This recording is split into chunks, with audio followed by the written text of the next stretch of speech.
we were talking about Lord Jamar and let's get into some of that stuff. Shout out to Brand New Being. Those are like my older brothers, particularly Sadat and Jamar. You know, they've been there, they've helped me out. I respect them so much. They put out hits, multiple hits, and they've had longevity in the game. They're still touring the world. They still get paid well as a group and as solo artists. Absolutely. Do their thing. Absolutely. You know, they still have a great following. And you know, they came out with the first records in like what, 89? And Grand Puba was putting out records before that. He was putting out records before that. The first, I guess, the first album being Master for all. Ceremony. Yeah, so yeah, Grand Puba was in Masters of Ceremony. Longevity. A lot of artists aren't lasting 4 or 5 years. These brothers have been around over 20. Easy. You know, over 25. Yep. Now you're getting down to it. You know, and and having said that, it's spectacular to be a hip hop artist and be out for 20 or 25 and years. And shout out to Jamar and Sadat, they in better shape than me. They hit the gym. I got I want to talk a little bit about what Lord Jamar has been saying. I think people don't fully understand where he's coming from. Okay. You know, he was speaking about his views on homosexuality in hip hop. I remember that. And white people in hip hop. Right. So, you know, and I build with Jamar, you know, directly. Right. He's definitely not homophobic. Right. Neither am I. Like Lord Jamar, he told me he's been to a gay wedding. Right.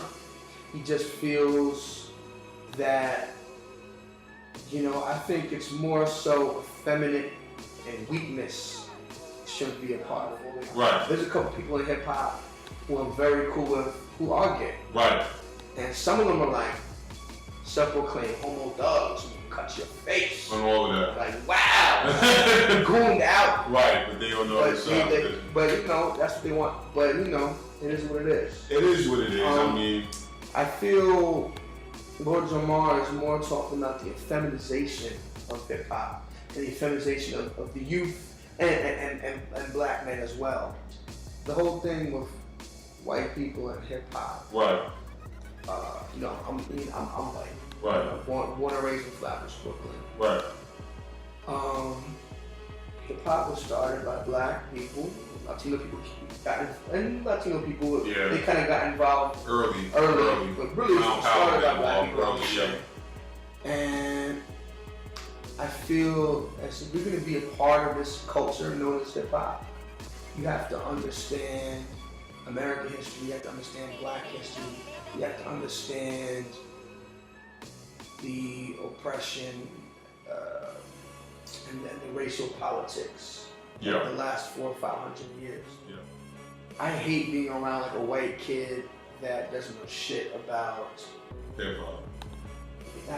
He might know the music, but they don't know shit about like black culture outside of that. Right. Like you don't know anything about Malcolm X or Black Panthers. Right. Or about shit. Right. Like know where hip hop came from, the roots of hip hop, and appreciate that.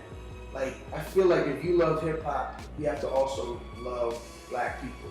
Right. So when you meet white people who are kind of racist but like the music, it doesn't make sense to me. Right. Right. You know what I mean? So when Lord Jamar said white people are a guest in the house of hip hop, I mean, I don't really feel like a guest. I feel like I moved in a long time ago. Right. When I was a little kid, right. You know, dudes were like, nah, it's cool, you know. And I'm like 8, 9 years old. Right. I didn't understand what racism is.